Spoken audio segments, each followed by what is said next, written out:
Grant is probably most well known for. It was the thing that got his career started. And it's the one thing that today, despite the many different businesses that we have and we're involved in, it's the one thing that continues to drive the business forward, and that is sales. Once you figure out the sales game, confidence changes. Once you figure out the sales game, you can start getting more creative in the business. And once you figure out how to convert people, you just start making more money. And so super excited to be able to share with you guys today. Grant's going to be on in a few minutes here, but I just wanted to find out who's in the room. If you guys can drop into the room right now, where you're coming in from, I'd love to see where you guys are at. San Diego, good to have you here. Nebraska, Los Angeles, New Jersey, Boston, Las Vegas, Texas. Geez, lots coming in hot here.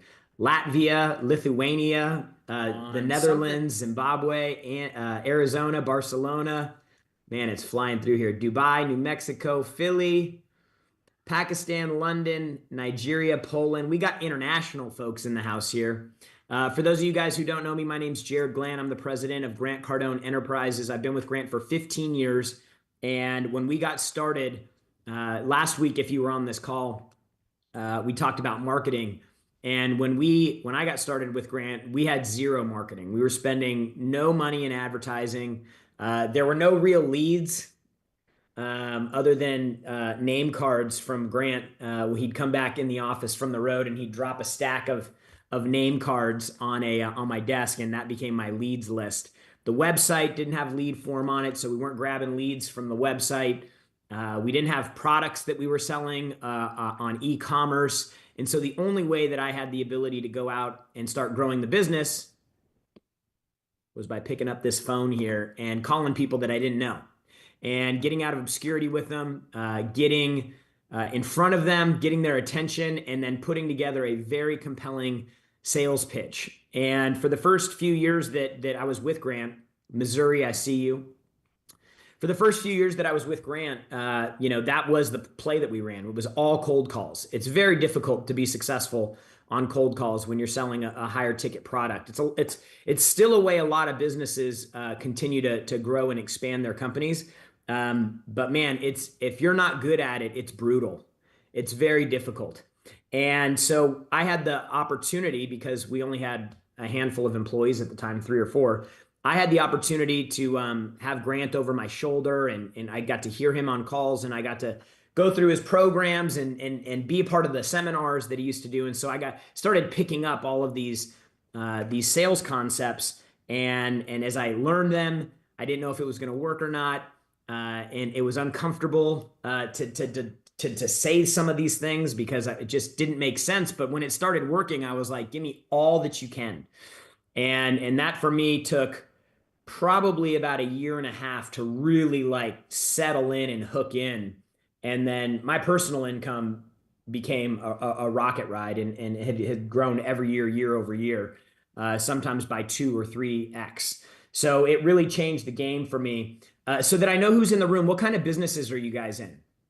Go ahead and drop the type of business that you're doing right now into the health coaching, pest control, game streamer, coaching, digital marketing, construction, car sales, restaurants, life insurance, HVAC, children's author, interior decorator, golf, fintech, SaaS, cold calling, cleaning, technology development, a lot of these things. The one thing y'all have in common is you got to sell people. Once you get a customer in front of you, you got to figure out how to close the sale. So today we're going to be talking about a number of sales strategies that will help you guys make more money. The beautiful thing about sales, this is the most exciting thing for you guys to start this call off with, is sales. You should write this down. You guys should have something to write down and take some notes with today, because we're going to be sharing a bunch of stuff with you. So number one thing you got to understand about sales, it is the fastest way to impact your money. Like if you just had the same amount of lead flow, the same amount of customer opportunities that you had right now, and you learned a couple things that you could do different in the sales process, you will make more money. I'm going to tell you guys about something that we started doing, and it like literally immediately started generating sales. Not months, not weeks, literally the next day. I learned this, I heard it, and I was like, oh my God, that's amazing. And I started making more money with it the next day. That's the beautiful thing about sales, is it doesn't take a long time for this stuff to start working for you. And which should indicate to you guys the importance of really figuring this game out. And so we're going to get a few more people in here before we get rolling. You guys have all put down your businesses in here. This is great. Drop a line in the chat for me real quick with your current revenue. So last year, 2024, what was the revenue in your business?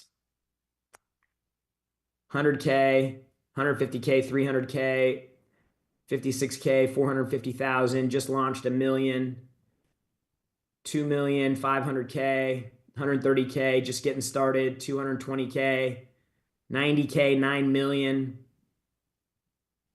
420,000, 2 million. So look, like if you guys want to make more money, which is probably why you're here, you got to start looking at a few of the things that impact your ability to generate revenue in the business. And you have to start identifying the areas that you have deficiencies so that you can fix them. This is something that we use and we teach to all of our clients.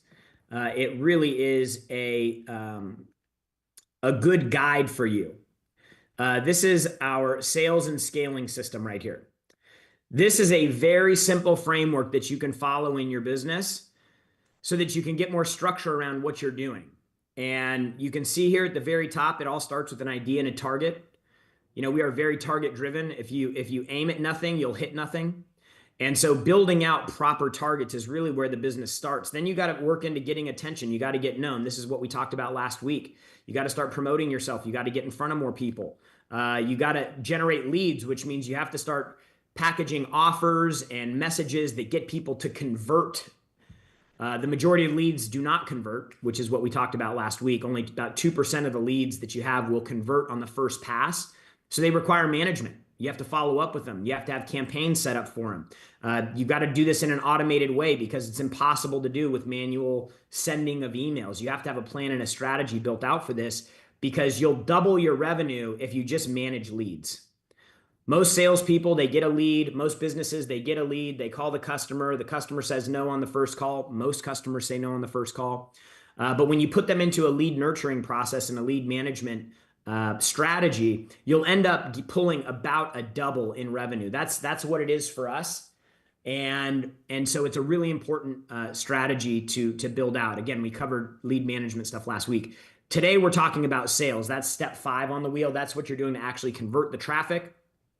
Once you start generating sales and revenue and you start doing it enough, then you have to move into managing people. And can somebody get Grant the link? He's having trouble getting in here. You have to start managing revenue. So as you start marketing and you promoting and you start working yourself around this wheel, you set your targets, you're promoting, you're generating lead, you're generating sales. You actually have to keep going through that cycle up to sales a number of times until the business starts generating enough revenue that you can start bringing other people in. Because in most small businesses, and maybe you guys can relate to this, if you're a small business owner, you're probably doing everything on this wheel right now. And unless you start building a team around you, you're never going to grow. There's only so much one person can do. And so if you're in a moment in your business right now where you feel like there's too many things to do and you don't have enough time or hours in the day to do it, just drop a yes in the comments. Because that's typically where most business owners get uncomfortable, they get frustrated, they get overwhelmed, and then they stop because they think that they're supposed to do everything. So as you start moving through this wheel enough times, you need to start bringing in people that can produce revenue for you so that you can go focus on number 7, which is actually move and scale the business. Now, I want you guys really quick here. I want you guys to go around this wheel and just look at this wheel, all 7 steps. And I want you to just write down, actually put in the chat. So we got number 1, number 2, number 3, number 4, number 5, number 6, and number 7. I want you guys to drop in the chat right now which number, which part of this process are you struggling the most with? Just drop that in the chat right now so we can take a look. 1 through 7, targets, attention, lead management, sales management, or scaling. I'm going to take this away so I can see the chat here.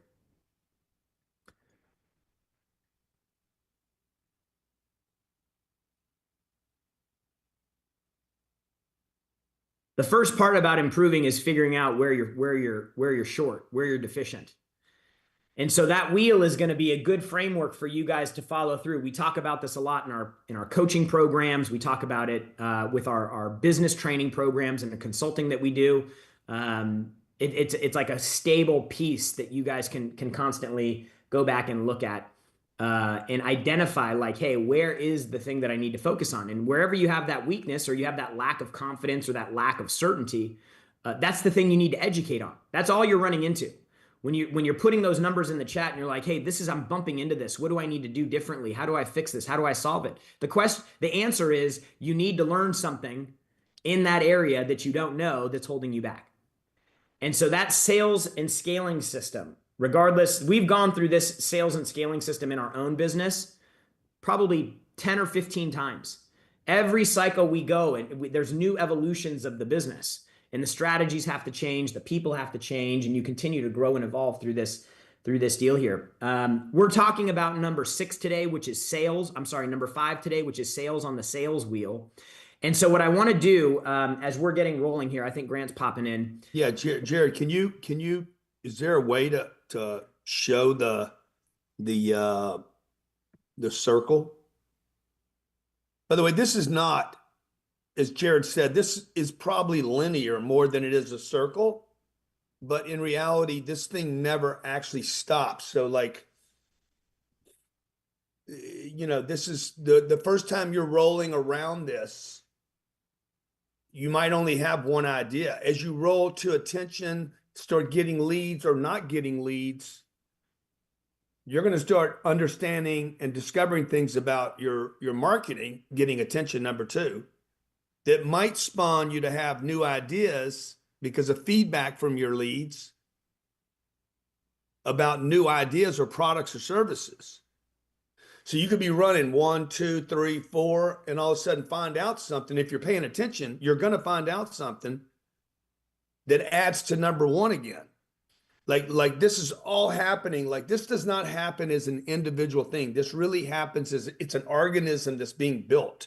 I don't know if that confuses anybody. Hopefully it doesn't, but I want you to understand while you're doing these in silos, or it would appear that you are, in the future, you're not going to be doing, let me have an idea. Okay, let me get attention for the idea.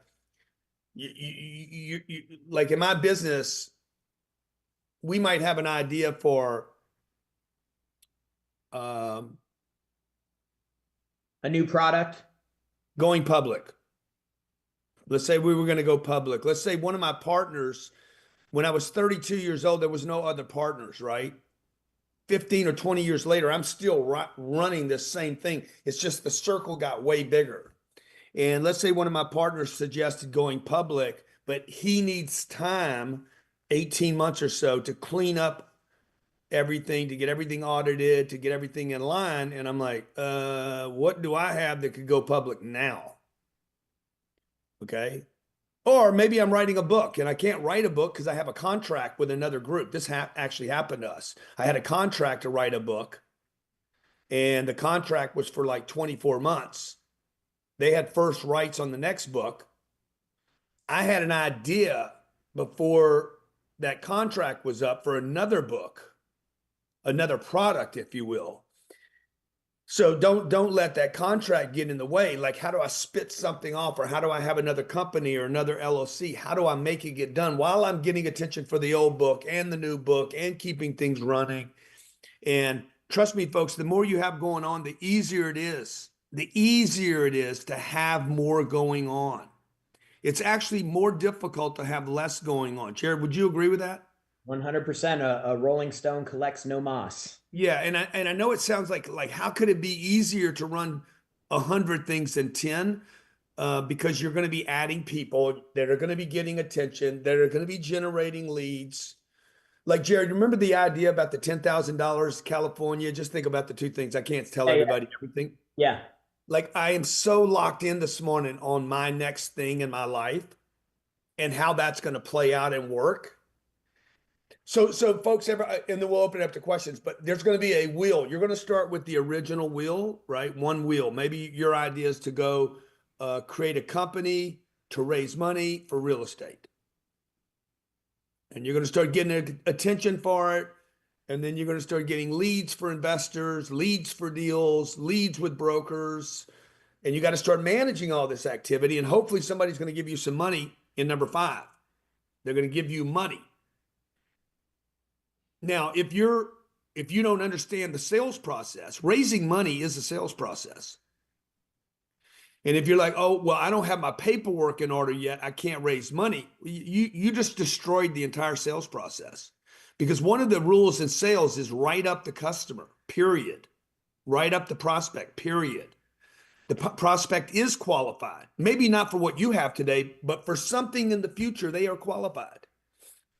This is why my company's raised $1.6 billion. We've raised more money last year for real estate deals than all the institutions combined. Okay. I am literally raising more money than the giants walking planet Earth right now. And why? Because they can't raise money right now in their heads. They violate the sales process. Oh no, we got a redemption problem. We got this problem. We got to get rid of this. And they stop the sales cycle. And this is why sales is so important. So whether you call it sales or your nonprofit and you're trying to raise money, okay, you're never going to have everything in order. Things are going to keep rotating, like the planet's rotating. You don't know we're rotating, but we're rotating and flying through the universe. Same thing with your sales process, right? That's why you guys have to learn. You have to become a manager. You have to become a super manager. The ability to manage many, many things all at one time. You have to be you're going to be the core, if you will, the center of the universe for order and disorder. Okay, there's tremendous amounts of disorder in my universe, but there's only 2 or 3 things really that matter all the time. What are they? I have an idea that I want to get to the marketplace. I'm going to create leads and interest around this idea. Okay. I'm going to get people to fund that concept. Then I need to manage that. What worked, what didn't work, hanging chads, what's left over. I got to manage the relationships. I got to make sure everybody's doing what they got to do. And then I got to scale it and roll through again and see if I can expand it the next cycle through. This wheel is very, very important. If you guys could perfect this, I'm telling you, there is billions of dollars for all of you, millions for sure, hundreds of millions, easily, for anybody that wants to figure this out, regardless of where you are today. You could be broke. You could literally have no direction, no guidance. You still have an idea. Everybody has an idea. So everybody, let's do this right now, real quick. Just post, what is your big idea right now? And then big idea, okay, I want to become the #1 soap salesman in the world or whatever. I don't know what the idea is. Could be hair extensions or some new tool or some new product. And then how much money? I need a number, M&A deals, but how much money? I need you to add a number to that. Open the best daycare C4 form. Okay. Sorry, they're going a little fast now. Open the best daycare center in Baltimore, $26,000. Okay. Well, I don't. Okay. First of all, like if I was working with Neva, you cannot be the best daycare in Baltimore if all you have is $26,000. So let's just stop that right there. Something is smothering her concept of money. Okay. There's no like. If you're going to have the best daycare in Baltimore and you tell me all you raise is 26 grand, like that ain't going to happen. 26 million. That's why you guys should watch what Doge is cutting. Every time I see a Doge cut, I'm like, oh, that's money. That's opportunity. Look how much money is going for stupid stuff. So we got to get your thinking right so that we get the idea right, because if you start with the wrong idea and it's too small, you're not going to do the other things that are necessary to get through that wheel. That's right. Okay, I want to write books to earn $10,000 a month. Excellent. That's fantastic. That's easily doable. Not even an issue. But you will have to do the same thing that Amazon does. Okay, Jeff Bezos says, I want to be the #1 book salesman in the world. You want to write one book and he wanted to get paid a couple pennies on every book. 10 apartment buildings, great idea. $20 million in cryptocurrency, good. By the way, Zachary, that's going to be somebody, you got to get money, fiat money from somebody else to either mine or buy a cryptocurrency. Number one, Salesforce consultant. These are great ideas. Okay. Now we just need to give you guys a system so you clearly understand the system. What we're going to do now for the next 45 minutes is answer as many questions. And Jared and I will take the questions. You're going to bring people up. Jared, got hands up, or what do we got going on here? Yeah, I can do that here. Let's go with George Kern.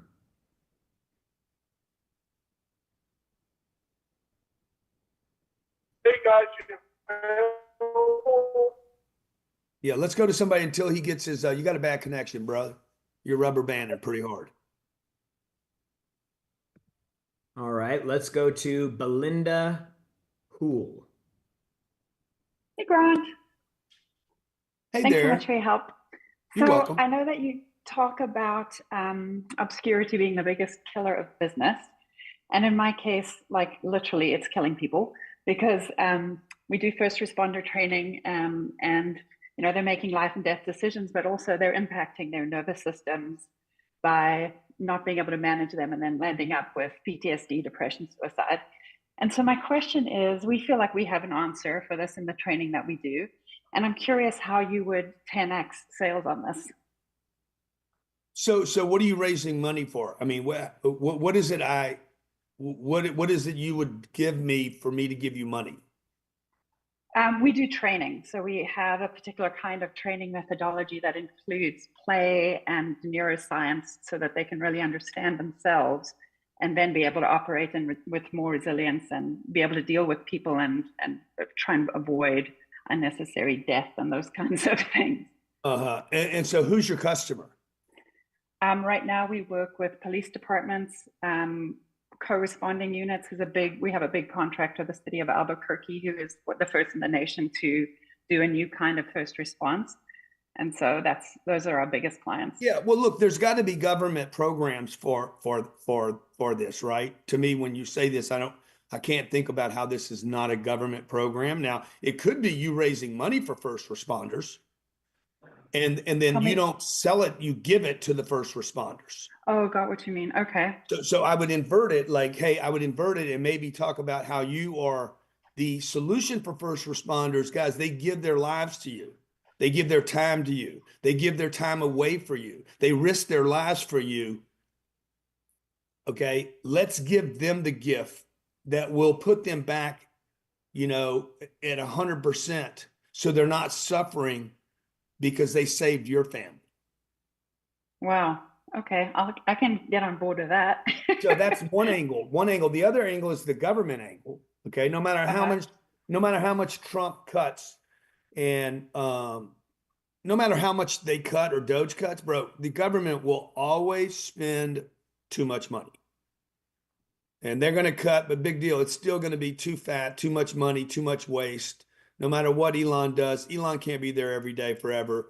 And they're going to go back and waste a bunch of money. So the government, I've never taken money from the government, but it will always be a place where people can actually create tremendous amounts of money for themselves. And if you actually have a good product that can actually solve the problems, well, even good for you and good for the administration that gets behind what you're doing. Yeah, we do. So awesome. You need to probably need to get in front of Robert Kennedy at some point and say, hey, this PTSD thing, bro, like we don't have to medicate. We can eradicate, not medicate. Okay. So you got to come up with your pitch. Thank you. Got it. Thanks. All right. Now let's go to Quenisha. Go ahead and unmute. Hang on one second. There you go. Okay. Hi, good afternoon. I am a fundraiser for nonprofits, so I help nonprofits raise funds and do event management for them. I've noticed that there's been an increase in development directors leaving their job, so I use that opportunity to have a team of 5 people that go in and provide fractional development. But I noticed that when I get to the sales process, I get people interested, I get their attention, but when we get to the sales process, people oftentimes don't move forward because the price it takes to hire one person, I tell them it's the same price as 5 people, but I can't get them to close the deal. They either want to go lower on the price or they want more. That's like my biggest issue that I'm having in my sales process right now. And The issue is you either don't have the decision maker, which I would expect is half the time you're talking to a person that cannot actually not make a decision. So you would have to ask, hey, are you the decision maker? Other than yourself, who would be involved in decision making? Oh no, it's got to go through me. Okay, great. And what is your authority, your signing authority for? You're not asking hard questions. You don't really know who you're dealing with. You just think you're failing. And the truth is you're not failing the sales cycle. I mean, you're failing the sales cycle. You just don't have the right person, or they don't have a budget. They don't have you don't know what their signing budget is. Okay. So like if I'm going to get a loan from a bank and the bank's like, hey, Grant, I was with a guy the other day. Hey, we want to give you money. Good. How much authority do you have yourself? How much can you give me without going to your board? He's like, I can give you $500 million without going to get signatures from anyone else. So they have a signing limitation. So that's the number one thing you have to ask. Number two, other than yourself, clearly you have the signing capability. Who else would be involved in the decision making? Well, I'd want to involve Peter and Paul. Okay, excellent. Okay. So, and Peter and Paul are in the room. So like you're not closing the deal no matter what. Okay. Now, the other thing that you need to know is when they've spent money like this before, what's the most amount of money that you've ever spent on a decision or on a program or initiative like this? Well, we've actually never spent money on a program like this. Well, guess what? You're probably not going to be the first one. So again, you have to have a decision maker. Folks, the sales cycle is very specific. You must have a decision maker. They must be qualified, and there must be urgency on the line to do something. If those 3 things are not available, you will never sell or close a deal. Now, the question is, how do you ask for urgency? And most of you do not know how to ask for urgency. If they're already hiring for the position, wouldn't that be a sense of urgency or need? Well, no, not if it's working, not if what they're doing is working. They might be hiring for the spot, but don't believe that it actually works to hire for the spot. Meaning they might be like, we're hiring for the spot, but there's no good people out there. Or nobody wants to work anymore. Or the boomers want us zoomers. Like you don't know what's going on in their head. So if you don't handle these objections, there's 5 objections and one of them causes more problems than the other 4 combined. That's good. Okay. And you got to know what they are. And you got to be able to know, you got to be able to get them communicating with you to tell you what the problem is. The good news is most of the people you're competing with are not trained either. They have no clue what they're doing when it comes to a sales cycle. It's just simply numbers. Okay, I hope that helps. Awesome. Thank you. For all of you, I'm sorry, Jared, to interrupt you, but everybody that asks a question in here, trust me, it is only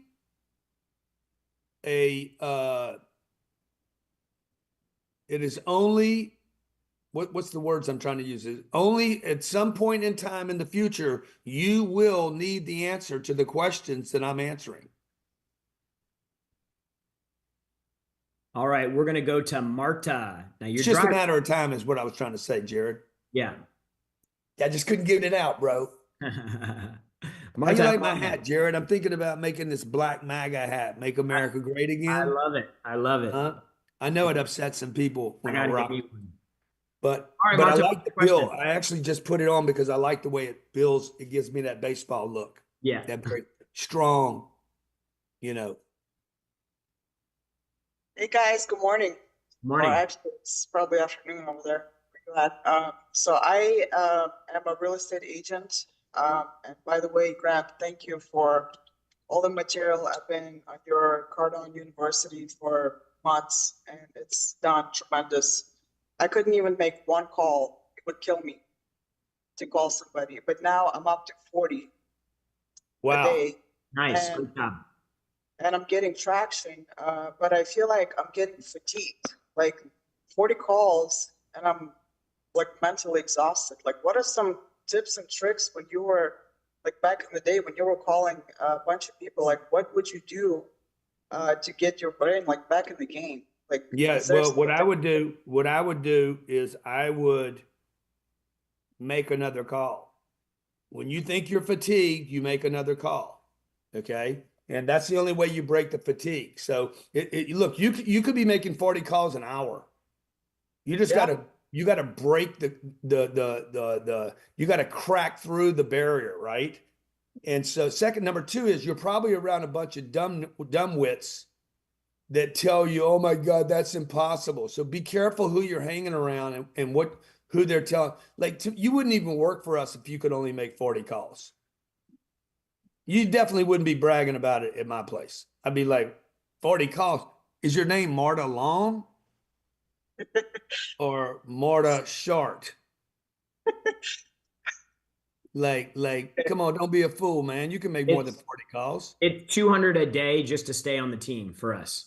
200 calls a day or 4 hours of talk time. Yeah. So you can look, you can only run as fast as the people you're around. Or are you doing this remote by yourself? Oh, I'm by myself, but I'm number 5 on the team, and we're one of the top real estate teams in the United States. We sold $500 million worth of real estate last year. I bought more than that last year. I We're don't know what talking about are you bragging or are you complaining? no single family residents. I don't Talking care. about- Are you bragging or complaining? I'm kind of proud to be on the team. I know, but you need to understand this, okay? While that's great, you're proud, and I'm proud that you're proud, and it's cool that you're proud. But look, it's nothing. You need to get around people that tell you, yeah. So what are you bragging about, dude? Go win a Super Bowl, and then win a second one, then a third one. Okay, don't be satisfied. That's why you're tired, because you think it's a big deal what you're doing. It's not a big deal. And this is the kind of, you need somebody up in your ass right now, not patting you on the back, but saying, stop it. Thank you. Okay. The other thing that I'll say too, guys, is that Grant mentioned it earlier when we were talking about the wheel, is when you don't have a target that's big enough, you're never going to do the work. Like the target that you have has to be big enough to substantially change your life. Otherwise, you're never going to do the work in order to get the outcome that you need. Let's go to Alex. And on that point, Jared, because what Jared's saying is very important, you're going to feel exhausted because the remuneration is not great enough. Okay. On call number 22, you're like, fuck, I got 18 more of these to do, bro. Like you're looking at the calls, Marta, rather than the score. If the score's not big enough, like if there was $1 billion, Marta, just think about this. If you had a chance to become a billionaire, okay, could you make 400 calls? Yeah, you'd be like, oh yeah, for $1 billion, I'll make 400 calls on my knees, walking on glass. Okay. See, if the score is big enough, this is what Jared's saying. If the score is big enough, and so we just need to get you in an environment, Marta, where we got the dream, the ideas bigger. Okay, let's go to Alex. Go ahead, Alex. Hi. How do I? Because this is where I'm struggling. I have everything running. I'm a startup, so I'm cheaper than most of everybody than I do because I'm in the tree business. So how do I go in here and get my jobs and still stay cheaper than most of the expensive companies that I'm competing against? Because that's where I'm struggling. Because now they don't want to do it. When I sell it to them, they tell me they want to do it, and then come back 3 days later and they tell me, change the plans, I'm going with somebody else. Yeah, because you didn't close the deal, bro. You didn't shut the back door, okay? Hey, would there be any reason you change your mind? Other than nuclear war, other than, the end of the world kind of situation, is there any reason he just signed on the dotted line? He just gave you money. Dude, shut the door. Hey, is there any reason, Alex, any reason at all that you would change your mind between now and tomorrow morning? Well, yeah, man, golly, I go home, talk to my wife, and she says, blue, boo, bye-bye. You don't have a closed deal. You got a guy telling you yes because he can't tell you no. And you guys do this all the time. You got a customer that cannot say no, so he says yes and then tells you no tomorrow. Or worse, he ghosts you for the next 3 weeks. Yeah, the other thing you need to do is you need to get the money. Like until they sign something and give you money, you don't have a deal. So you need to focus when you have a customer that's interested, you need to push them into a yes, into doing the deal. Let's go to Donnell next. Donnell, you're up. Thank you. Grant, I'm not going to waste your time with all the things I'm thinking of, but one specific question. If you wanted to get into multi-housing, like apartments, that type of thing, how would you generate money to do that? Like I just left my job after 10 years. I own my house outright, so I don't have a lot of money, but I'm not in debt either. So, and I have a great credit score, but I don't think that's the smart way, right? Yeah. So what I would do is I would definitely look at it's not the question you're asking, but I would definitely get the equity out of your house and use that as your foothold. You don't have to do that, but I would not invest with you if you had your house paid off. I'll just tell you right now, if you came to me and said, "Hey Grant, I found this beautiful deal," and the deal's perfect for me, by the way, and I can buy the whole thing, but I can't manage it because I'm not there, and you're going to be the manager. Grant, I found this deal and I want you to partner with me. And I'd be like, okay, cool. I want to do the deal. I love the deal. How much money do you have? Well, I really don't have any money. And then I'm gonna be like, well, how much equity do you have in your home? Right. And you're gonna be like, well, it's paid for. Okay. Well, are you willing to put are you willing to sell your house and put the equity into the deal? The answer is yes. Okay, but then Right. do it. Okay. Then do it. Like, don't tell me yes. Tell me, like, show me. Right. So it's now if you come to me, let's say you have $100,000 of equity in your house and the deal's $100 million. If you told me, Grant, I sold my house, I have 100 grand, I have $25,000 I can put on a credit card, I'll give you the 100 and the 25, and I'll sell my car and get another 37,000 bucks out of it to be a partner with you on this deal, I'll be like, I'll do the other 100 million. Because your commitment's there. I don't really care that you live at that house or not. Okay. So Right. number one. Number two, if you don't want to sell your house, you should, it's fine. I wouldn't do it with you because it shows that you're committed to your house and a back door, that you want this retirement thing or whatever it is, Right. a house represents. You could still raise the money for the deal. Okay. Now, are you in our club? Or are you in our real estate club? I just joined with you last week, so I just left a really all-consuming job, and so now I got some time to focus on how do I make the life I want in the next 10 Our years. real estate, my real estate club that we do once a week is for people that want to raise money for multifamily apartments. So I don't know, what did we raise there last year, Jared? 600 or 700 million? Yeah, probably 650 million. So that's in addition to the deals I did, not my deals. The people in this club, they pay 25 or 30 grand a year.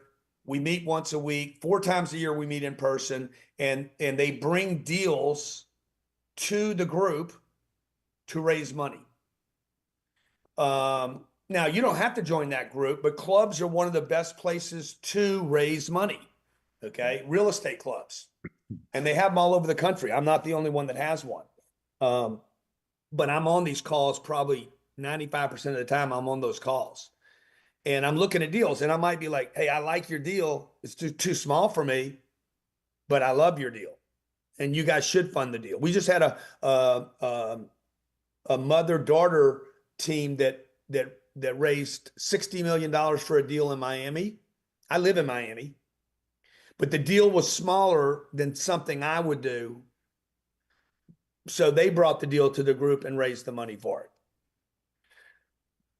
And you don't have to do it that way either. You can go to your rich friends or your family members and try to raise money from them. But first thing you'd have to do is get the right deal under contract, have a story for that deal, get attention for the deal, get leads for the deal, convert those leads to investors, and then repeat the cycle by scaling. All right, let's go to Ali. Same exact cycle.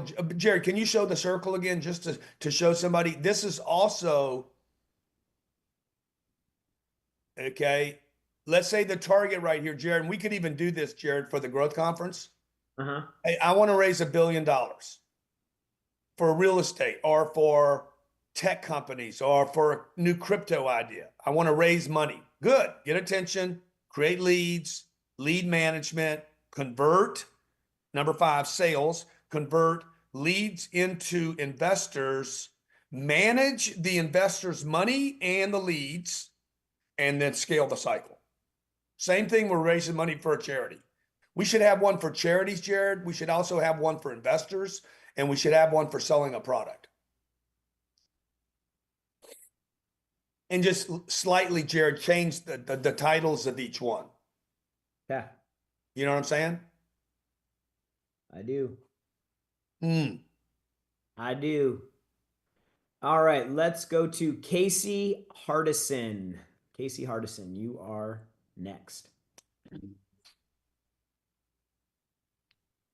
Hang on one second.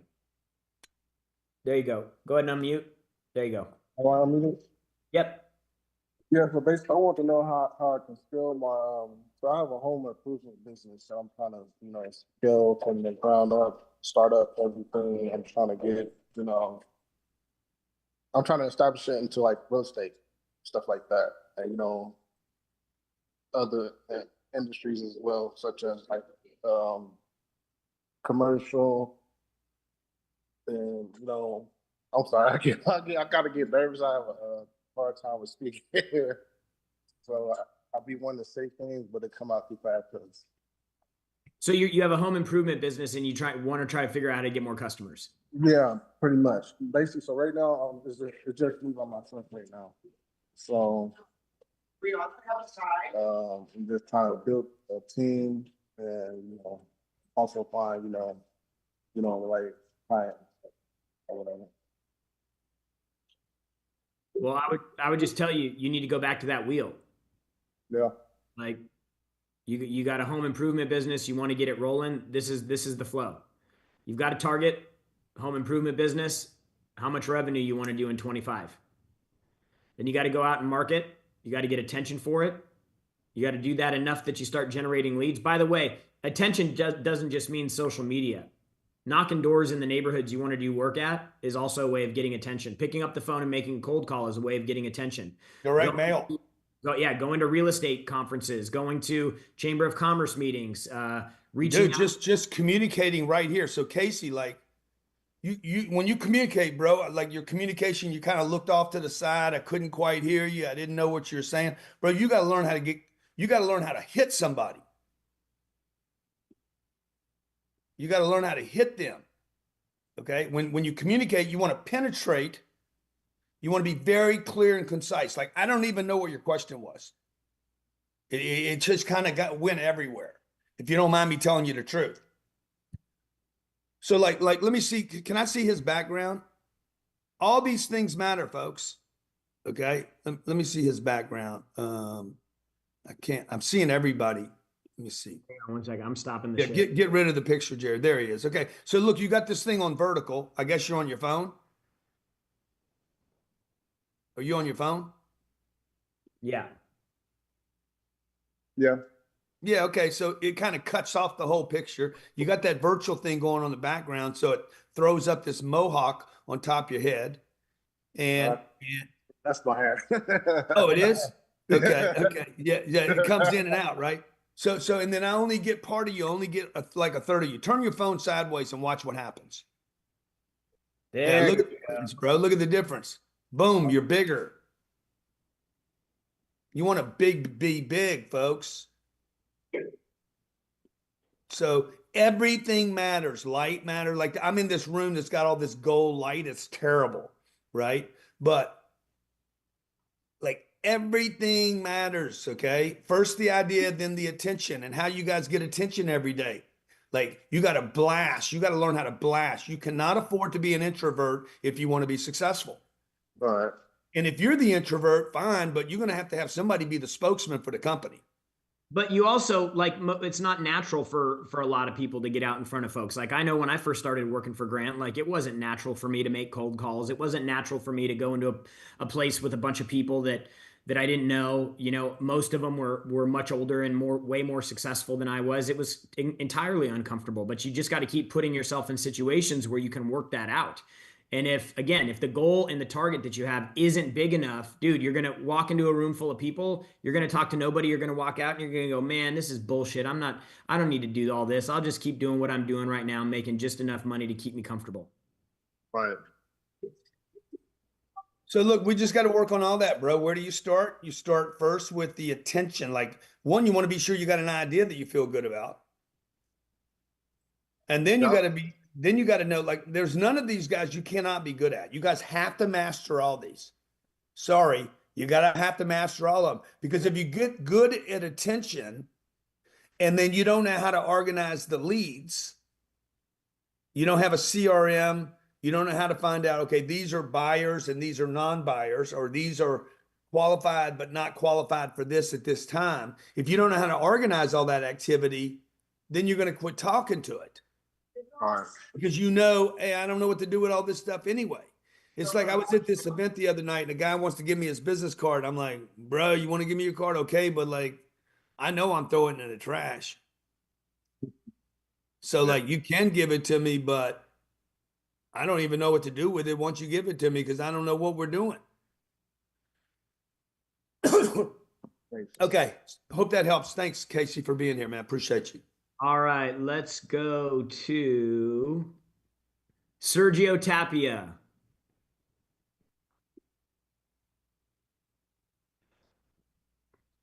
Go ahead and unmute. There you go. I see you, man. That light blue's popping on you, bro. Appreciate it, man. Appreciate it, man. So currently I'm at work, so sorry if I have to walk out. I mean, I'm probably not going to walk out if a car comes because this is more important than the job. But currently I'm 16 years old. I actually have a couple ideas. What I want to do is wholesale real estate, but I also want to do, I just want to do a lot of stuff. And as a 16-year-old, I don't know what advice you would give to a 16-year-old as for right now. Yeah, dude, I'd study those kids that had cracked the code, bro. Like Alexander the Great. He was 16 years old. He conquered the planet. Really? He did so much that nobody even remembers his dad's name anymore. And his dad was the most famous king in the world. Really? So you need to study guys that did it big when they were young.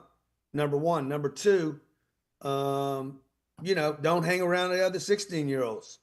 Yeah, I mean, for me, honestly, I kind of partied at a young age. I started at 13. Honestly, I'm not really proud of that. I mean, I'm not really proud of doing what I was doing at 13, but I'm glad that I did that at 13 because now I'm 16 and I see other 16-year-olds do it. When I was 13, I'm like, damn, I actually did take a big advantage. Even if it wasn't at the time, I did it at 13 and now I'm 16 and now I'm really aware of what I'm doing. And what I really want to do is be an entrepreneur and probably even have some partners just like you. You know what I mean? Yeah, yeah. So the third thing I would tell you to do is you need to get in rooms with people double your age that are already where you want to get to. Okay. This is what I wish somebody would tell me when I was 16 years old. Bro, don't hang around the punks. Go hang around guys that are over that, okay? Right. Go hang around guys that are in rooms and they're acting like men. They're taking care of their families. Thank you. They're growing businesses. They've already made mistakes. Yeah. I mean, that's something I really want to do because me, myself, currently, I'm kind of struggling with poverty. And what I really want to do is buy my own house. But like I said, I don't want to buy a house and live in it because that's going to become a liability, not an asset. And which I want to turn a house to an asset, not a liability. And like I said, I want to use OPM to open up a house. But me, I'm 16 and I'm not old enough to open up a bank account and use other people's money. I mean, unless if I have somebody rich, but honestly, I don't know a lot of rich people. Bro, look very, very impressive at 16. You know one rich guy already. Well, Jared, you know two of them. And so what you got to do now is figure out how to stay in a room with us. We do 4 sales workshops a year, 4 marketing workshops a year, 4 people workshops a year, 4 leadership workshops a year, 4 scaling workshops a year. We do 1 growth conference, 2 wealth conferences. Just come hang out, bro. Yeah, you're right, man. Come to my shit. Every time I do something, come, okay? No, because I actually got a call from one of your teams, and I was actually talking to one of your team members, and I know you had a conference coming up in, I think, Las Vegas, Nevada, and currently I'm located in New Jersey, and what he was telling me that you had to be 18 and older. I mean, honestly, I was gonna You take don't a have to be risk. 18, bro. Can the kid come if he's 16, Jared? Why Well, would he have to be 18 years old? Well, because you need to be 25, I think 21 or 25 to get a hotel room. Okay, that's none of my business, bro. You want to get to Vegas? I'll Yeah, make you a that's guest what at I'm saying. my Like event. I said it to the guy. I'm like, I would You rather go take the sleep in risk. somebody's car if you want to. I don't care. That's none of my business Yeah, how you yeah. get there, where you stay, what you do. You can be my guest. Come there. Don't give me any problems. You can be my guest. The staff should not be telling people how old they got to be to travel to Vegas. Like, that's none of our business, Jared. Yeah, I really appreciate that. And Yeah. Sergio, I just want to tell you one thing, dude. Learn to sell right Learn to now. sell? Like, learn everything you can about the sales game. It's like So- for you, because sales is the quickest, fastest way to make money.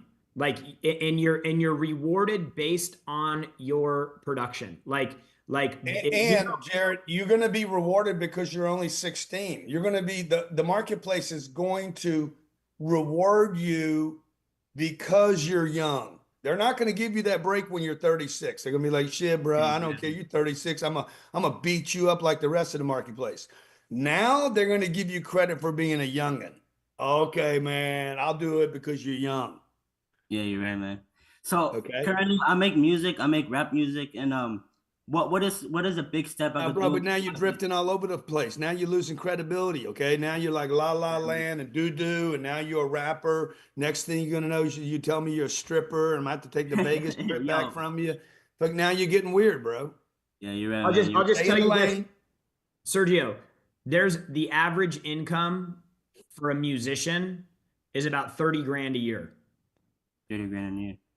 The amount of Yeah, they spend 60 grand on drugs. the amount of musicians that make over $1 million a year is like fractions of a percent. There's how many millionaires in the US? You got a better chance of being me 30, than you had to of being Drake, bro. 100%, dude. Like, you got a better chance, like literally 1,000 times better chance of making money as a business person than you do as a musician, as an athlete, as any of that stuff. It seems cool and fun now, but dude, you need to figure the sales game out, figure out how to call people, figure out how to be professional. If you were making $1 million a year and you were a professional business person, you got to mock up in your head what that looks like and start. Okay, let's go, Jared. Let's go. Let's move on. All right. I told the kid what he should do. He should have just said, "Thank you, sir. I'm going to be in Vegas." Boom, end it. He talked past the close. Adrian, you're up. Big A. What's up, Big H? Hey, how's it going, man? Listen, Come on, man. I've been working this angle for about the past year and a half. And what I'm trying to do is, I've got property in rural Alabama. I live in Atlanta, but I've got property in rural Alabama. What I'm trying to do is establish a solar farm on that property. I have a purchase agreement with Central Alabama Electric Co-op. I've also had one with the TVA, Tennessee Valley Authority. So the buyback is in hand. We're going to start phase one with 615 solar panels out there producing well over 3 megawatts per month. The problem I'm having is that banks don't know how to lend on it. Yeah. I've been in front of CEOs of banks. I've been in front of most of the larger so let me just tell you the problem, all right? Before you pitch a bank, bro, you need to know if they lend money on this. It'd be like going to Taco Bell and asking for pancakes. Yep. Like, they ain't gonna give you one, bro. They can't. They don't do pancakes there. Some banks lend on this stuff and some banks don't. You need to find out what banks are lending money that they have a requirement to lend money on solar farms.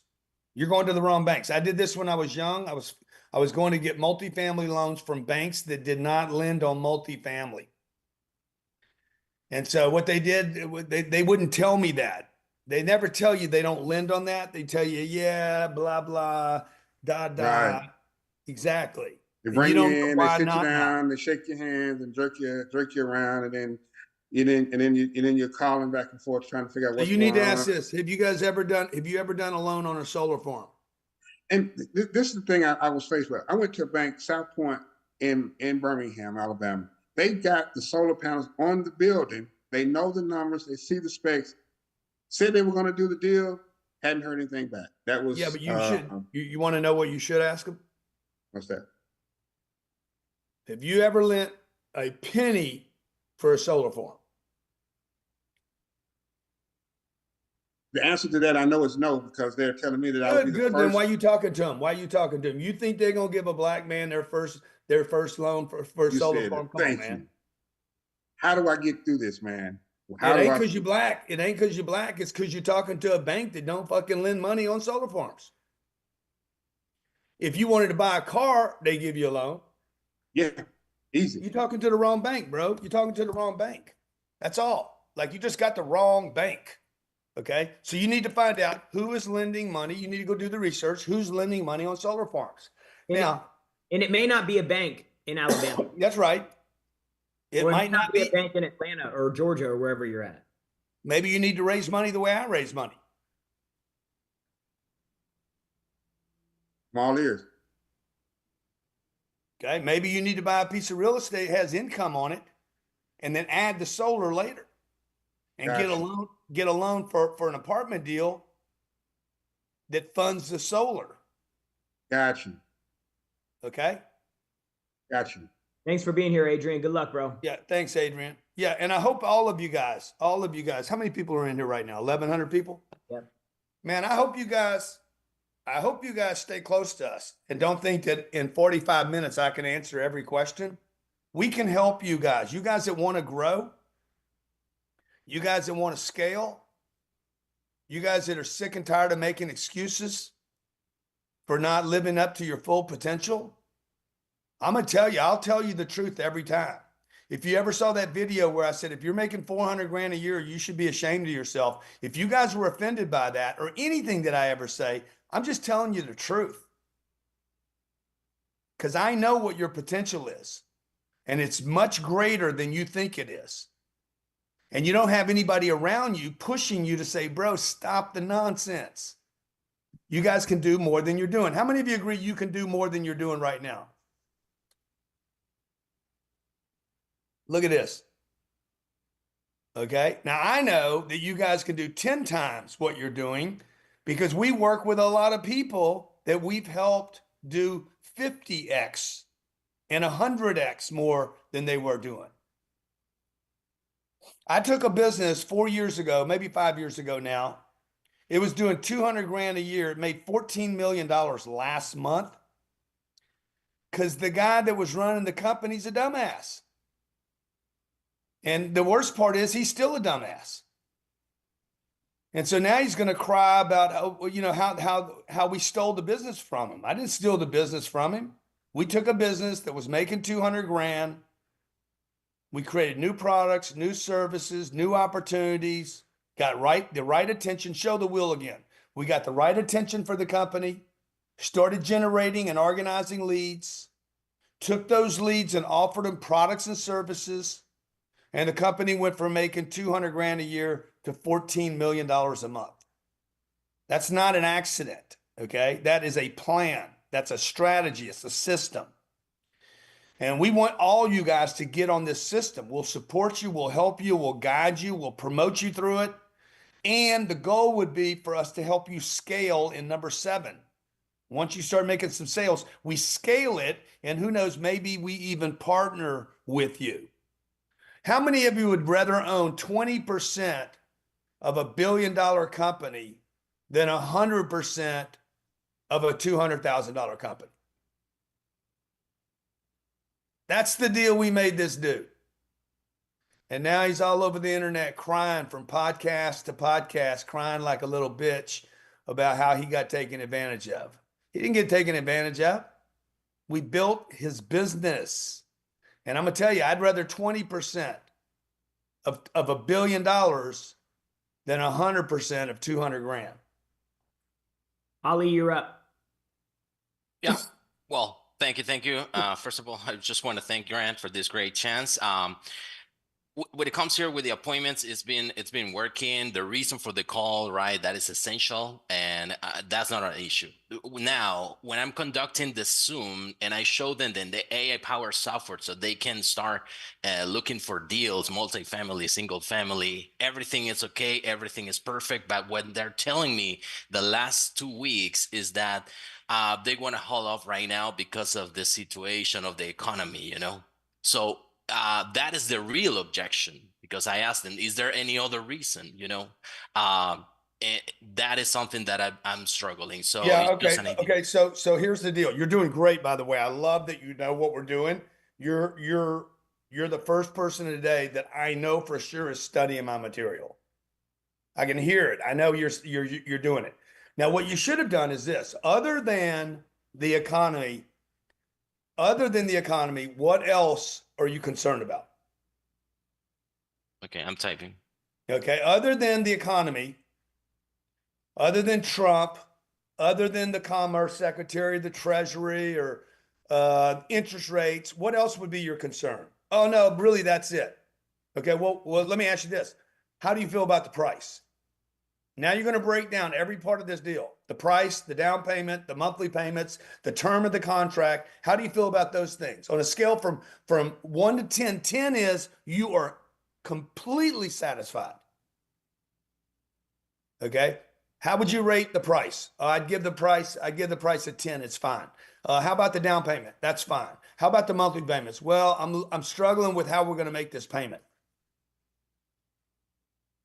Bro, you do not have the only objection. Okay. The economy is never the objection. Right, right. It is a smokescreen for what the real objection is.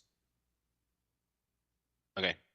Okay, they're uncertain, right? They're uncertain. So what you got to do is raise certainty. You can't get a deal closed when there's any level of uncertainty. And so then what I'm going to do is, let's say he says, no, dude, the price is fine, the down payment's fine, the monthly payments are fine, everything's fine. Okay, good. So if I was able to guarantee I was saying a future certainty in the economy, would you pull the trigger? okay. Well, yeah, but you can't do that. But if I could do it, if I could guarantee you that the economy won't get worse than it is right now. Yeah, bro, if you can tell me it's not going to get worse. Okay? If you can assure me that. Maybe that's in the contract. Hey, if the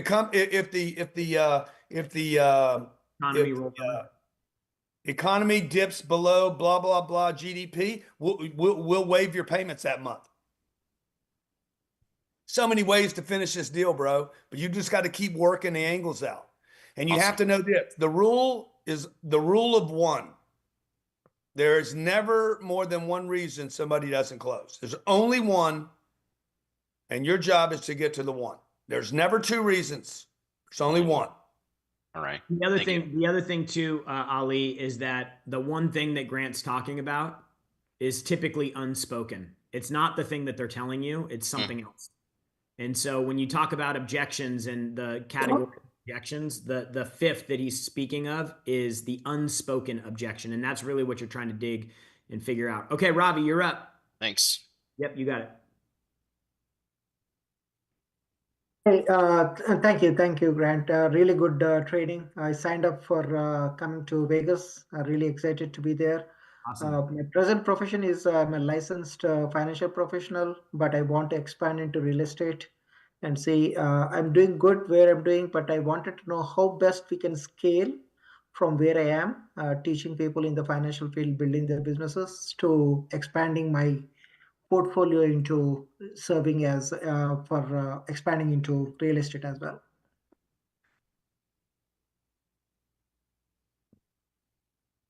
You're muted. He's trying to figure out how to get from his financial services business. He wants to start getting into real estate and start expanding there. So what would be the advice? Yeah, dude. I mean, look, real estate doesn't require you to be banging full time. Like I wouldn't walk away from your consulting business. Like I would grab that dough and I would start taking that money, setting it aside as much as you can bank, and start buying real estate on the side. But I mean, I could do real estate. If I spend 4 hours a day on real estate, that's a tremendous amount of time.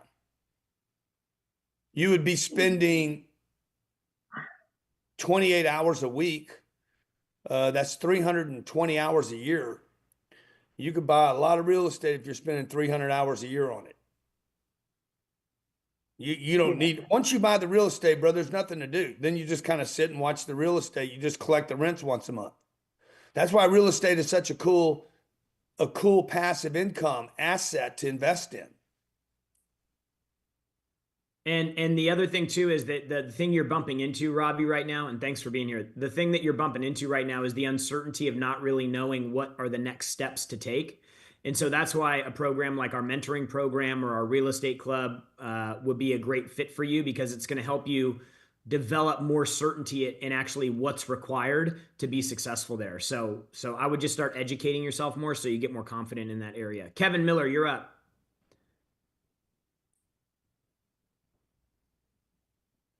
Hi guys, thank you for the opportunity to be here. I own a wildlife company trapping wild animals for a living.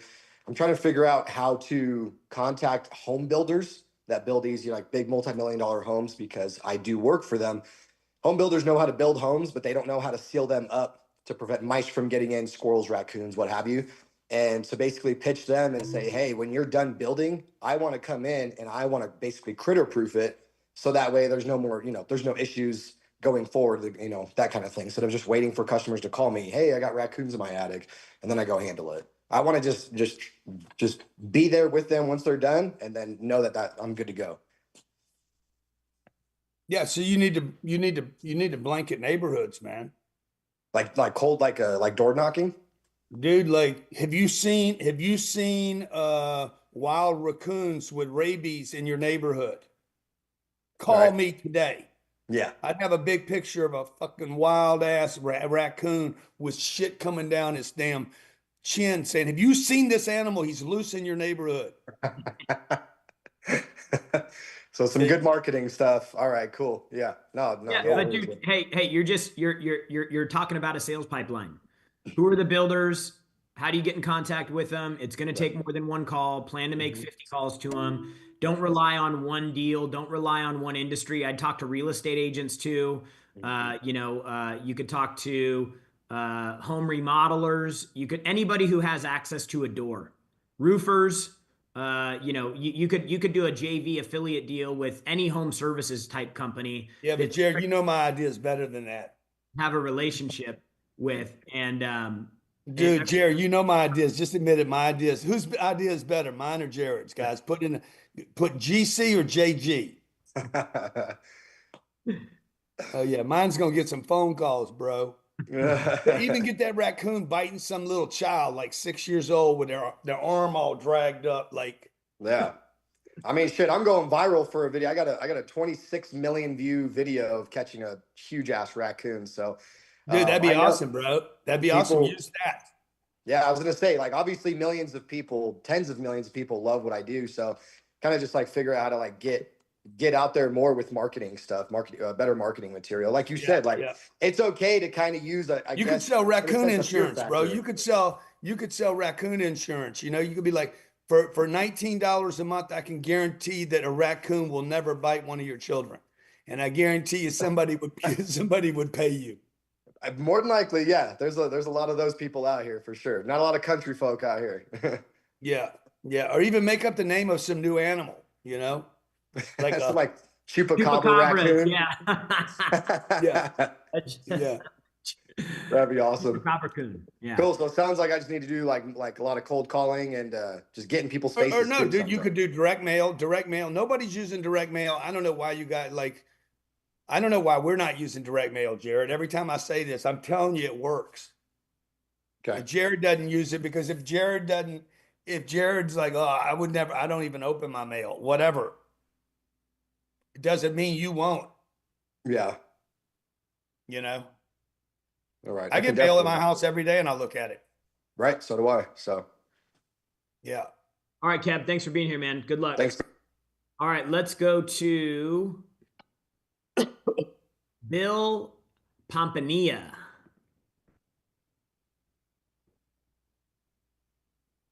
Hi Grant, how are you? Thank you for Yes, I'm having great, me. man. So I think I did meet one time and I listened your book one time. Then I told myself, whatever book Grant will release, I will be the first buyer. So I have all of your book in Audible. Planning to come your occasion on Vegas. I have a question. First things, you're doing good. I'm an engineer, doing excellent. But how you bring your spouse on board? Spouse. How do you get your spouse on board? I drag her by the hair, bro. No, that really doesn't work that well. But you got to prove it, bro. You got to make it work. Okay, I don't really. I go out and make stuff work, and then then I challenge everybody. Like, what are you talking about, dude? It's working. Just get behind me. Like, you got to put points on the board. And Bill, unfortunately, when you're talking, they don't believe the dream as much as you do. Yeah, that's true. We How came could from they? How could they? You're not even sure. You're not even 1000% sure, right? So you are when you're talking to me, but you're not when you're by yourself. Okay, I got it. Nobody is. Nobody is. Okay. Donald Trump does not believe he can make America great again by himself. He only believes it when he's at a rally.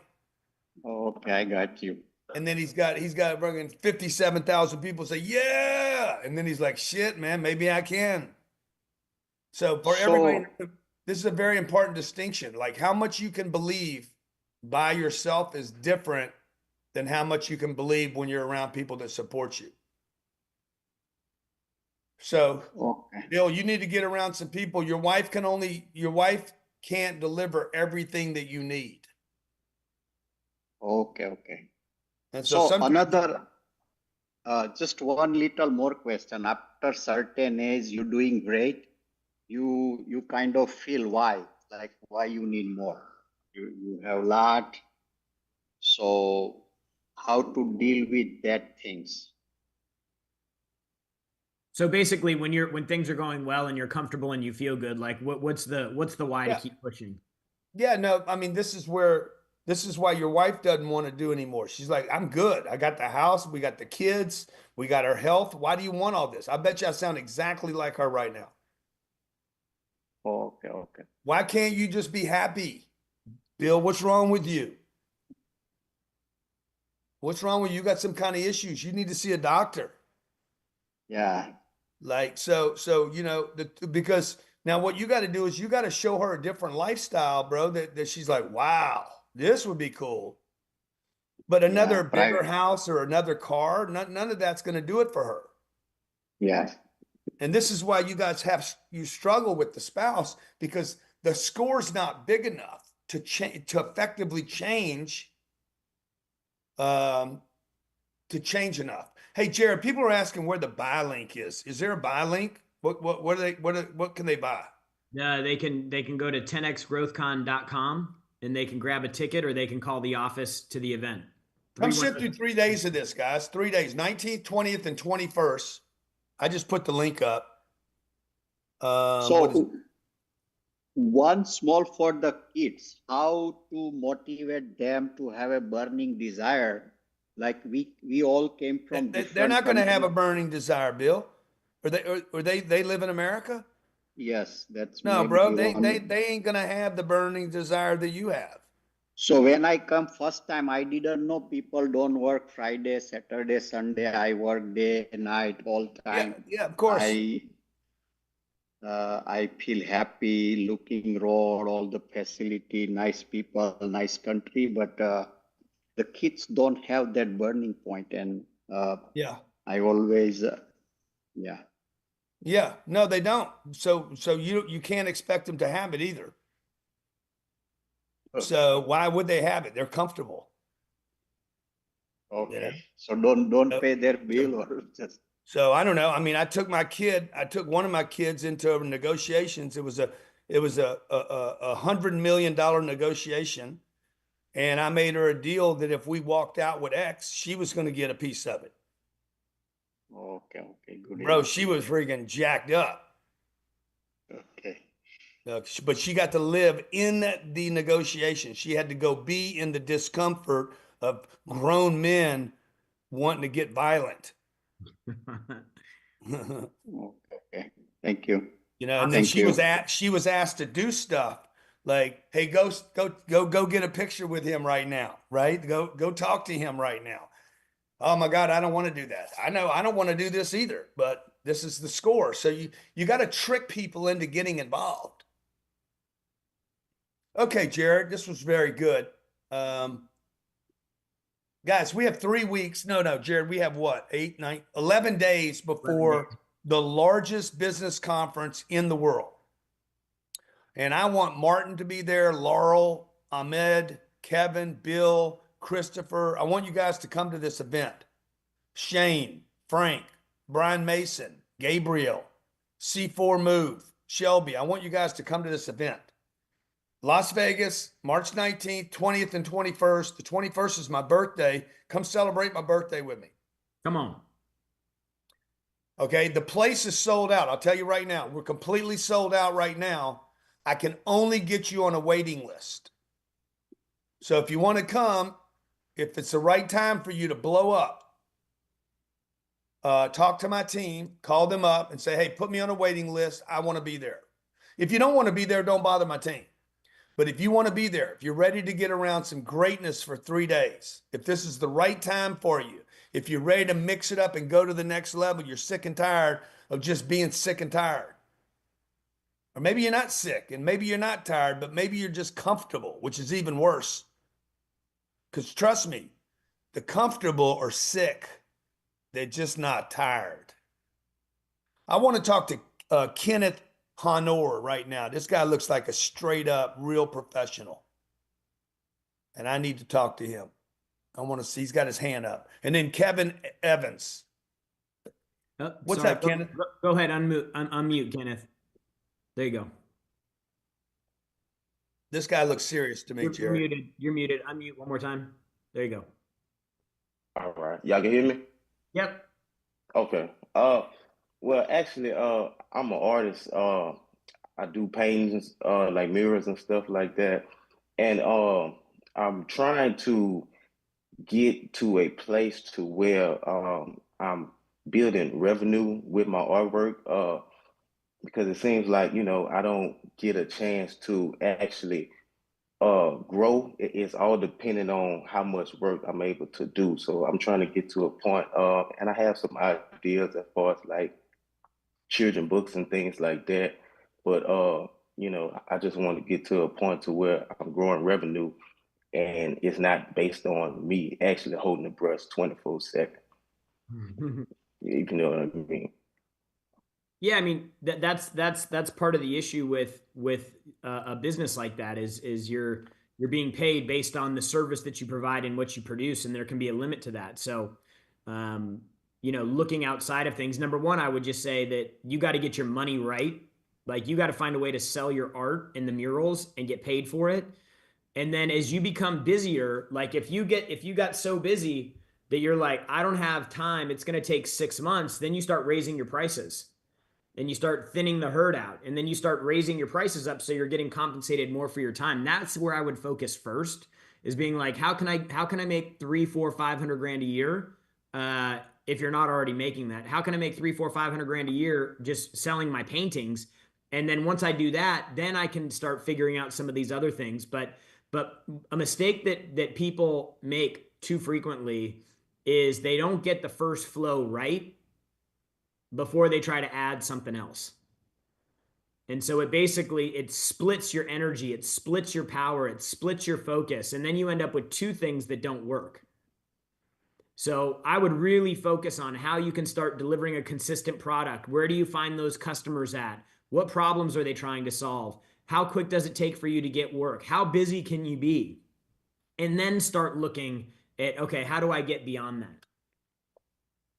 Okay. You agree, Grant? Yeah, no, that's good.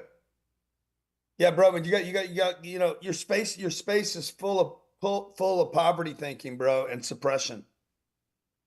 This idea that the artist must suffer is like thousands of years old.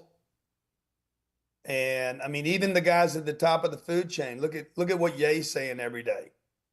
Like he ain't saying that because he's crazy. I know everybody thinks Ye's crazy right now. He's saying it because there's some guys that run the game. They run the whole game on everybody. So, you know, you're an artist. That's cool. That's great and everything. And maybe you think that's your purpose and your mission in life, but you can be a businessman and be an artist. And the two, look, I'm an artist. That thing I did with the raccoon earlier, if you were listening, that's art, bro. Right. It's art. Okay. And great business people are great artists. And a great artist would actually be a phenomenal businessman. Elon's an artist. Okay. Trump's an artist of sorts. And so your art is an expression of something that causes people to emote and feel something. Oh God, I got to have that. I want to listen to that. I want to watch that. Right. But the same in business. Look at Apple. Steve Jobs was an artist, right? Look at that Apple, this phone, bro. This phone's a piece of art. So, yeah, there's no reason for you to starve. All right, okay. Let's grab one more, G. Who you want to? I wanted to go to Kevin. I thought it was Kevin. Let me find Kevin here. No, maybe he's gone now. Let's go to Christopher Pierre. Christopher Pierre, here you go, bro. You are the next contestant. We back. How y'all doing? Good, man. The last time that we spoke, you told me that I needed to Kevin work on my Evans. pitch. Kevin Evans is the other guy, dude. Okay. Oh, the last time that we spoke, you told me that I needed to have a pitch. So I wrote a pitch as we were talking because the whole week that we had, I'm gonna keep it honest with you, I did not work on the pitch because I was Give more it to so. me right now, bro. Give it to me right now. You have 30 seconds. Good afternoon. This is Christopher. Hold on. All right. Hold on. You ready? Mm-hmm. Go. Good afternoon. This is Christopher Pierre with Already Coffee. I wanted to reach out to introduce you to our Major and Cappuccino coffee machines. Our cappuccino coffee machines allow you to. I don't want a cappuccino machine. I understand that. Are you interested into our coffee roast or coffee beans? No, sir. No, sir. All right. Have a great day, sir. Thank you.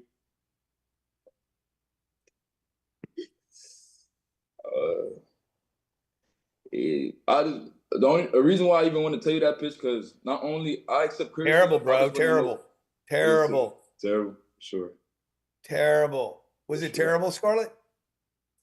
Scarlett's like, oh, you're being so mean. My daughter's like, oh, you're being so mean to him. Nah, it's okay. Excuse me, are you interested in a cappuccino machine? No. I mean, bro, what's the chances? It's all right. I honestly just wanted like an opinion and criticism from it. To understand you got my what's opinion. either. It was terrible. My daughter thinks I'm being mean to you. Yeah. So I just wanted some opinions on what can I gravitate towards in terms of niches and what should I improve in terms of the pitch, because I've been focused on trying to venture off towards digital products and e-commerce, and I'm starting off from, like I said, I don't have nothing, so I've been starting off from the bottom. I feel like the best way to start is to start either locally and start venturing online. And what I've been doing is advertising on TikTok. I have a whole AI thing that generates the TikToks and Instagram, Snapchat, Facebook leads for it. So I actually have a lot of people hitting me up on TikTok, but I currently don't have the product. So basically all I've been trying to do is speak to the people that text me on TikTok and try to find a way to communicate with them as much, because I do all of this by myself. I've been trying to help my cousins to get into it with the business. So I just want your advice. You trying to help your cousins, bro? My cousins, yeah. Because I don't have the friends that I have, I don't know. Bruh.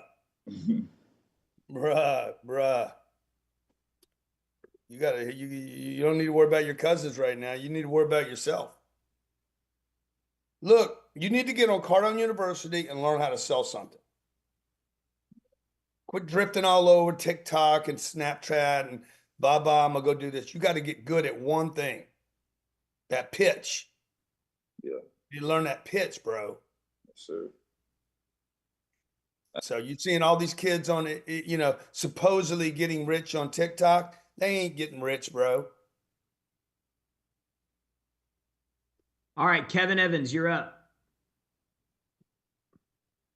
Go ahead and unmute. Oh my Okay. God, he's got his chain on, he's got his shades on. Hey, Mr. Greg Cardone, I know there's something you spoke about. You hate the extra gloomery stuff, but I'm not currently in New York. I'm here on family vacation with my dog, so I'm helping out for my nephew's birthday party. First, I would Okay. like to say, can you please follow me on Instagram? That would be like one of the first steps. It would mean so much to me, because that's how I found you, and I will put it inside the chat at Results by Kevin. And next is, how do your team help out when it comes to providing resources, capital, and as well as leads for one, like myself, personal training, and also with my digital e-commerce is having products to be able to sell on e-commerce. Yeah, what's your name on Instagram? Results by Kevin. Okay. All right. Yeah. But did you get that? I got it. That's you right there, right? Yes. And what you would see is one place where you have to see me with the I'm glasses following on. you, man. I'm following you, bro. Yeah. Shout out to Mr. Greg Cardone. Okay. Yeah. You look better on like- Instagram. You look better on Instagram than you do in real person, though. No. I look better in person. I have to go to the barber. I just haven't cut my hair because I'm on vacation. I'm in the woods, man. I just left New York. It's cold in New York. I just wanted to live like come out, be like an outdoor guy. Okay, maybe that's it. Maybe that's it. Watch out for them raccoons. I see there's a raccoon right behind you, bro. Oh, this right here. This is the famous wolf. She's very great. This is the last year Malamute hybrid gray wolf. So yeah. Okay, Jared, what's he asking me? What's he? The question is like, how do you get the team to? How can our team support him with all those things? Like guys, this type of thing that we're doing here. This is just a limited thing we were doing right before the event, but we've got a group that meets every day doing similar things like this, like where we just talk about sales, or we talk about marketing, or we talk about building teams. Like we do this all the time. Like this is actually what our business is helping small business owners get the answers they need to start growing. So like I'll have them put in the chat. What's that called, Jared? What do we call that? Sales rally? No. That daily thing. We call it office hour. hour. Yeah, office hours. Yeah. Office hour. Yeah, tell them about office hour, Jared. Yeah, so like we just have office hours every day where people can come in, they can ask questions. We do role play with them. We help them. There's real estate calls, there's business calls, there's sales training calls, there's accountability calls. We do all these calls all throughout the week. So you guys just got to get plugged in. If you call the office at 310-777-0255, the team will help you out and get you on the right thing. Basically 360 days of the year that you have access to us. Oh, that's amazing. Okay, so I would like to say something, and you can take the mic from there. So generally, I spent most of my time in my own capital invested inside like the marketing campaign by making real life contacts and making real life contents. If you see one of my videos on the page, it's like a healthy pizza shop. I'm a fitness trainer. We dropped a video and promoting them. They did 2 million views within a week and actually generated a lot of sales. So for my impact, I know that anything that I touch or actually stamp or verified, it do really well. So my own product on the e-commerce, I would like to have enough money to stock up to be able to promote and have the support. So anything that I put out on my word of mouth or just from myself, I will be able to just generate sales. I just need to have the products. And this is relevant. Like pizza, healthy pizza. It works in the fitness industry. It's very big. Mr. Keith works. I worked with him I worked under him in Crunch Fitness. So yeah, that's okay. Important. Let's do it, man. Let's do it. All right. And Let's go to here's my Jay one- O'Connor, Jared. Jay O'Connor, and then Maria Verticchio. What was the first name? Maria. Maria. What's up, Jay? Oh, there's Maria right there. Hit the All right, unmute. Maria, Jay. you're up. Hey, Grant. No, okay. It was supposed to be Jay first. Sorry. Sorry. Go ahead, Maria. Go ahead, Maria. Hi, Grant. Thanks so much. I've learned so much so far. I'm developing a product called Live and Die Wise. And that product is to help people in the sandwich generation get their end of life planning done. So this is something people don't want to talk about or think about, and they don't even know that they have to think about it. So find people in the boomer and sandwich generation. It's really important. You know, you got aging parents, you've got kids who may be in university. You need to do this so that you can live the rest of your life fully. And it's pretty amazing to see the difference when people start to talk about it, talk about death and dying, and just get that planning you're killing done. me. You're killing me, man. We got to talk about something else here, okay? So we got to figure out how to talk about this to where people want to move to this, because nobody wants to move to that conversation. So this is a very important thing that you're doing, by the way. Now we got to figure out, Maria, how to tell the story that people want to talk about this. And you know, I don't have the answer to that right now, but it could be exploited and taken advantage of in a huge way. I don't mean exploited in a bad way, but it needs to be exploited because death is never going to be a welcome topic. Death and taxes, right? Yeah. Well, I'd almost rather die than pay taxes. And because unfortunately the taxes just go to killing people. So it would appear, but we got to figure out this. You're the perfect person to sit down with this at our marketing workshop and figure out, okay, how are you going to tell this story without mentioning end of life, death, or all the other stuff that nobody wants to talk about? Because I don't want to take a weekend off for it. Like we did one day I walked into the office, it was a Monday morning, 10:30 in the morning, and I had a meeting. I didn't know what the meeting was about. And then they told me the meeting was about inheritance and passing on. And I literally ended the meeting in 4 minutes. I'm like, I'm not doing this meeting on a Monday morning. I'm here to create. I'm not here to die. And that was 4 or 5 years ago. We still haven't picked the meeting up. And I need to pick the meeting up, but somebody needs to present it to me right. Mm-hmm. And that's not the right way. What I've experienced. Yeah. Yeah. You know what? I'm developing this online program. I was speaking with financial planners, and the idea would be that the online self-paced program would help get people get it done, include the documentation they need. Yeah. And the financial planner will give it to their client and say, do this. And we'll talk So about Maria, the rest I think of a your better way to financials. do this, is to prepare. Hey, we want to prepare the next generation that you're going to give this away to so they don't blow it. Okay. We want to prepare your kids and your grandkids that are going to be the beneficiary. I don't know what the name of it is. Beneficiary planning or beneficiary preparation. What is that? That's to prepare the beneficiaries so they don't blow it. Okay. Now, because that's something they might be able to confront with rather than I'm dying or I'm going to die or the end of my life. Yeah, you know what? That comes from the legacy side. So it's like legacy planning, whether that's monetary or whatever it is you're passing on to future generations. It's important. So I don't know. That's a good Just angle. thinking out loud, but if you brainstorm this, you'll come up with something phenomenal. Okay, let's go to Jay. Thanks. I think it was Jay. Yeah, he put his hand down. Jay, put your hand back up so I can grab you. He's still on here.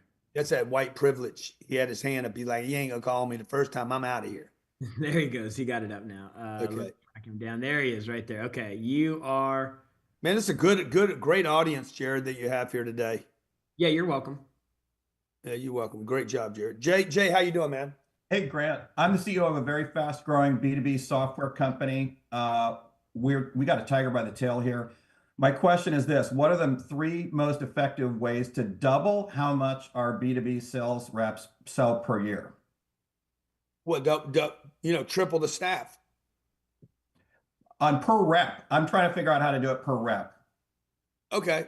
So we're doubling our run rate already. Like we've doubled our sales rate. Right. But what if why? I understand per rep, but yeah, you want to double your revenue. Why not just add more people? We could, fair question. My instinct is, so we're adding reps in our highest performing area. And my instinct, everything tells me that our reps can actually be on the phone, can be selling more. So like Jared's saying, I got my reps on 4 hours a day talk time. Our reps are not doing 4 hours a day talk time. I can assure you that. Yeah. Now, well, let me ask you this. How many reps do you have? I'm a guess. What's your revenue? We're in the 25 to 50 million range right now. Okay. So I'm not going to guess. How many sales reps? We got about 13 reps. My God, bro, go get you 50 reps. Don't try to make the 13 you have better. Get 50 and then get 100 and then get 200. Gotcha. Like don't get 3 race cars, not 1. Fair enough. Good point. So, now if you're going to scale, you got to train them. That means daily, they should be on Cardone University every day. I guarantee you the 13 guys you have, put them on Cardone University every day. They're not going to do it right now. And the reason they're not going to do it is because I'll bet you in one word, you got a bunch of entitled salespeople. Am I right? I just think they're not as managed as they could be. They're not managed. They're not pushed. The culture is going to be soft. Where's your office? In Ontario. Yeah, you should come to our offices in Miami and see. Just come visit if you want to plan an hour just to come see my culture. Okay, everything's statted. They train every day. They have to report their training every day. It's automatically reported. We know if they did it or didn't do it. Every call they make is recorded. Okay, we know exactly how long they were on, how many calls they made. Like they have 0 freedoms. And we trust them to do nothing. We validate everything they do. If they don't like it, then leave. But they make a lot of money. What do your people make? OTEs it varies by what team they're on. They're making their OTE is like 250. Yeah, it's great. And if you can pay people 250 a year, you should be able to get them to do anything you want them to do. And hiring another 35 or 50 people, that's the first thing. But now you have to put the training in place and the management in place so that you don't have 39 people slopping. So anyway, I invite you to come to our office and see our operations. I love it. Thank you. I appreciate it. The only thing I wrote down was you manage your KPIs like a hawk. Yeah. And comp plan, yep. You can get the team performing, but like if we tried to get everybody that was making 250 on our team to 500, that would be, to Grant's point, that would be exponentially harder than it would be for us to just start adding more headcount.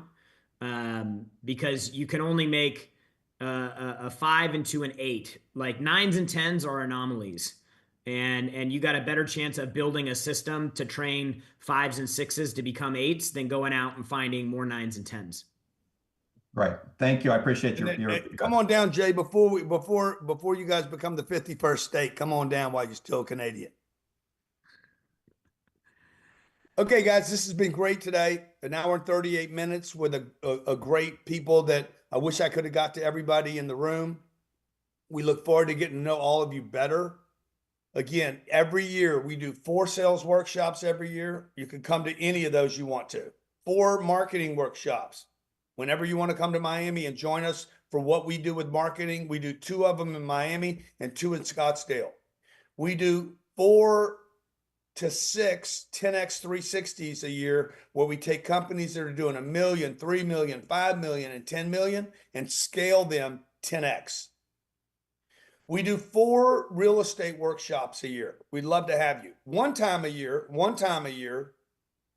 we do a 10x growth conference, and twice a year we do a wealth conference. All these events are meant to bring people together that are like-minded and want to get great at something.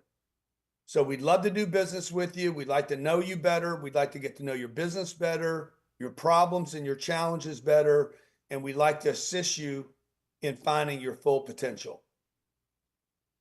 Cardone University is something that, how many people are on Cardone University, Jared? 1 million users. 1 million users. Sales, marketing, follow-up, incoming calls, outbound calls, handling objections, closing, leadership, motivation, all of it delivered by me. You know, it's a tremendous tool where you can go access 24/7, 365 Grant Cardone.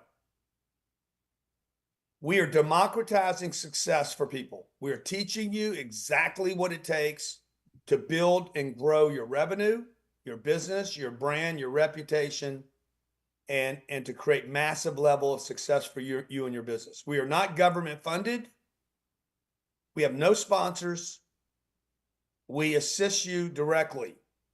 I'm here as the founder of the company with you. Jared's the president of the company. We're here to help you and support you any way we can. If you're ready for change, you're ready to do something big, we'll help you. If you're not ready, dude, I got 12,000 videos on YouTube. Go watch them. They're free. Go watch as much as you want. You never have to give me a penny.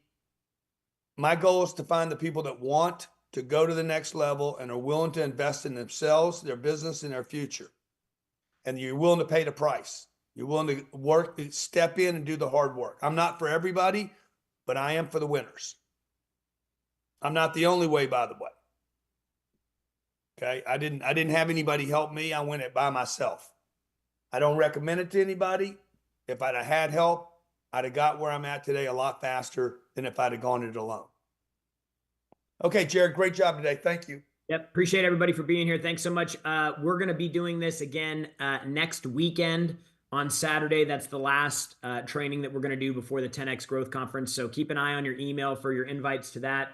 And then for everybody that took advantage of the 2025 revenue growth package, we have 3 trainings that will be coming up starting next week. Again, keep your eye on your email. We got something great planned for you leading up to the 10X Growth Conference. Grant, did you have something? Yeah, I just want to be sure any of you that want to go to the Vegas event, 3 days, 19th, 20th, and 21st, it will be the single best event you've ever gone to in your life. It's the last one we're ever doing. It will be epic and historical. If you want to go, we are oversold right now. Reach out to the office and tell them you want a seat or 2 seats, whatever you want. Let them know you want to, and you will be there, and then we'll put you on a waiting list. And we should be able to let you know in the next 24 hours to 48 hours if somebody's willing to give their seat up or they can't be there, and you'll basically be taking advantage of somebody else maybe not be able to get there. Okay.